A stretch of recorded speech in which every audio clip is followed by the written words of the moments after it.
नमस्कार, कसे आहात सगळे? तर पुन्हा एकदा आपलं स्वागत आहे पायल रेसिपीज मध्ये। तर आज आपण मस्त अशी स्नॅक रेसिपी बनवणार आहोत। तर बघा किती मस्त आणि टेम्पटिंग दिसते। चला तर मग वेळ कशाला घालवायचा, आपण बनवायला घेऊया। तर मस्त आणि मजेदार स्नॅक्स साठी जे आपली स्टफिंग लागणार आहे त्यासाठी मी इथे जवळपास 2-3 चमचे तेल टाकून घेतलेलं आहे पॅन मध्ये। आता तेल आपण छान असं गरम करून घेऊ। आता तेलात आपल्याला एक छोटा चमचा जिरं टाकायचंय आणि छान असं जिरं आपल्याला तेलात होऊ द्यायचंय। आता 2 बारीक चिरलेले कांदे आपल्याला यामध्ये टाकायचे आहे।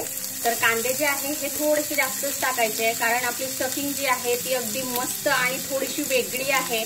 तर तुम्ही शेवटपर्यंत बघा, कांदा जास्त वापरला तर आपली स्टफिंग अगदी मस्त होणार आहे। आणि त्याचबरोबर अजून काही नवीन गोष्टी सुद्धा आपण यामध्ये ऍड करणार आहोत, त्यामुळे आपल्या स्टफिंगची जी टेस्ट आहे ती अजून वाढणार आहे। तर आता कांदा आपण तेलावर छान असा परतवून घेऊ। आता कांदा हा हलकासा मी इथे भाजून घेतलेला आहे, खूप आपल्याला भाजायचा नाहीये तेलामध्ये। आता 2 हिरव्या मिरच्या मी बारीक कट करून घेतलेल्या आहेत, या आपण यामध्ये टाकून घेऊ। त्याचबरोबर एक शिमला मिरची मी बारीक कट करून घेतलेली आहे, तीही आपण टाकूया। यामध्ये आपण गाजर सुद्धा टाकू शकतो असेल तर, माझ्याकडे नाहीये म्हणून मी फक्त शिमला मिरची घेतलेली आहे। छान असं परतवून घेऊ आपण। यामध्ये आपण बीन्स सुद्धा टाकू शकतो, आपल्या आवडीनुसार जे व्हेजिटेबल्स आहेत हे आपण कमी जास्त करू शकतो। आता हे मी थोडंसं परतवून घेतलेलं आहे। आता मी इथे गॅसचा फ्लेम अगदी लो केलेला आहे। आता आपल्याला सुके मसाले ऍड करायचे आहे।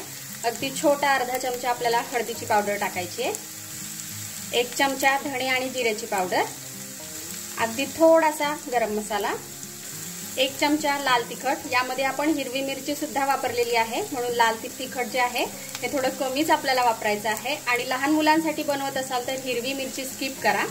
तर यामध्ये आपल्याला टाकायचा आहे पावभाजीचा मसाला। तर छोटे 2 चमचे आपल्याला यामध्ये पावभाजीचा मसाला टाकायचा आहे। पावभाजीच्या मसाल्यामुळे याला मस्त सुंदर आणि थोडीशी वेगळी चव येते। आता जवळपास 1 चमचा मी इथे टोमॅटो केचप टाकून घेतलेला आहे। टोमॅटो केचपने सुद्धा डिफरंट अशी चव येते, तुम्ही नक्की ट्राय करा ही रेसिपी। आता हे छान आपण मिक्स करून घेऊ। आजची जी आपली रेसिपी आहे ती अगदी मस्त आहे, टेस्टला तर अप्रतिम आहेच आहे। तर तुम्ही शेवटपर्यंत बघा आणि आवडली रेसिपी तर लाईक करा, शेअर करा, त्याचबरोबर सबस्क्राइब करायला विसरू नका, असंच छान छान आणि नवनवीन रेसिपीज बघण्यासाठी। आता यामध्ये आपण चवीनुसार मीठ टाकून घेऊ।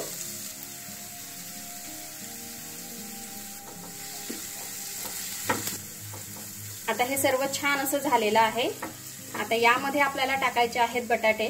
तर मी इथे 4 बटाटे छान असे उकडून घेतलेले आहेत आणि हातानेच थोडेसे स्मॅश करून घेतलेले आहेत। आता हे आपण यामध्ये छान असे मिक्स करून घेऊ।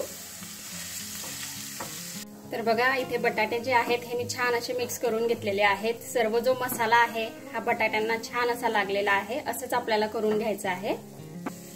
आता आपल्याला स्टफिंग मध्ये कॉर्नफ्लॉवर टाकायचं आहे। तर इथे मी एका वाटीत पाणी घेतलेलं आहे थोडंसं।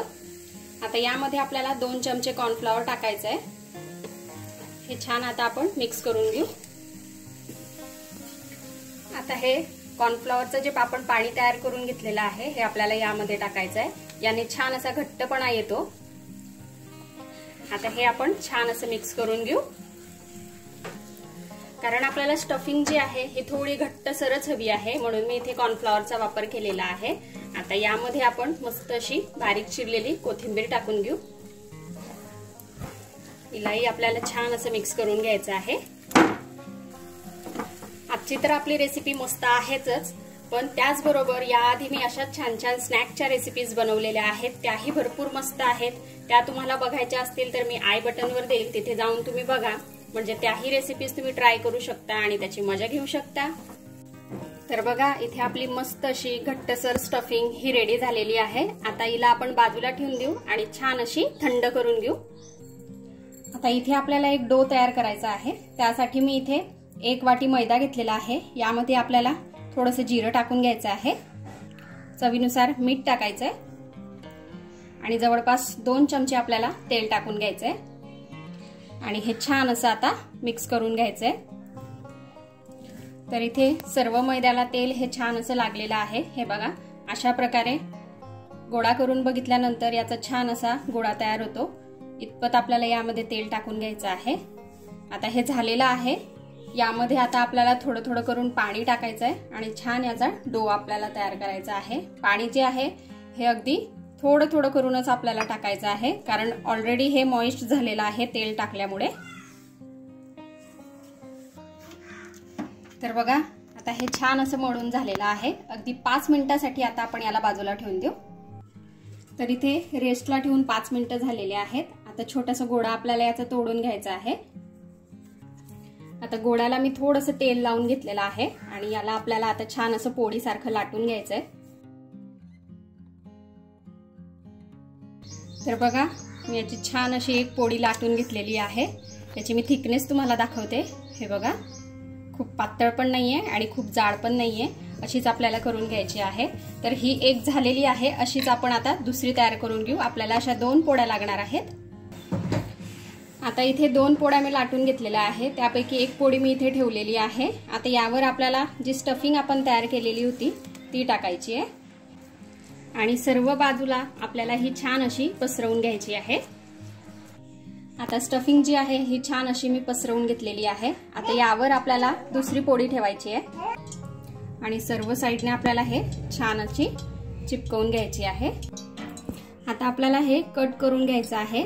तर सगळ्यात आधी अशा प्रकारे 2 भाग आपल्याला याचे करून घ्यायचे आहेत। नंतर आपल्याला साइडचा थोडासा पार्ट काढून घ्यायचा आहे, म्हणजे आपण याला छान असा शेप देऊ शकू।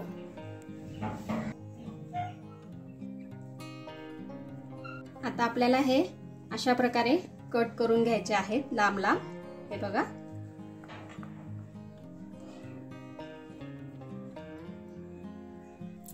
आता आपल्याला ह्या ज्या 2 साइड आहेत या एकमेकावर अशा प्रकारे करून घ्यायच्या आहेत। हे बघा आणि सुरीच्या बॅक साइडने आता आपल्याला याला थोडंसं प्रेस करून घ्यायचं आहे। हे बघा अशा प्रकारे, म्हणजे हे आतमध्ये जाईल।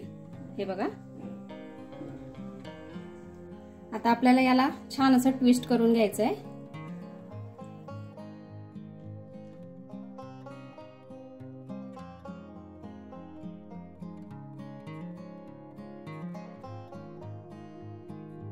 तर हे बघा अशा प्रकारे आपल्याला हे रोल करून घ्यायचे आहेत। आता हे झालेले आहेत। आता मी इथे तेल हे गरम करून घेतलेलं आहे आणि आता गॅसचा फ्लेम आपल्याला अगदी लो ठेवायचा आहे आणि लो फ्लेम वरती हे तळायचे आहेत। आता लो फ्लेम वरती आपल्याला हे छान असे क्रिस्पी होईपर्यंत तळून घ्यायचे आहेत। तर बघा हे छानपैकी झालेले आहेत। आता आपण हे काढून घेऊ आणि बाकीचे सुद्धा तळून घेऊ। तर बघा इथे आपली मस्त अशी स्नॅक रेसिपी ही खाण्यासाठी रेडी आहे। खूप सुंदर आणि टेस्टी लागते। त्याचबरोबर याला बघा किती मस्त असे लेयर्स आलेले आहेत। तर तुम्ही एक वेळेस ही रेसिपी नक्की ट्राय करा, तुम्हालाही नक्कीच आवडेल। हिला आपण टोमॅटो केचप सोबत किंवा मग असंच जरी खाल्लं तरी खूप छान लागतात। ट्राय करा आणि कसे वाटले ते मला कमेंटमध्ये नक्की कळवा। आपण भेटूया असेच एका छानशा रेसिपी सोबत नेक्स्ट व्हिडिओमध्ये। तोपर्यंत आपली काळजी घ्या आणि जाता जाता चॅनलला सबस्क्राईब करा। Take care, bye bye.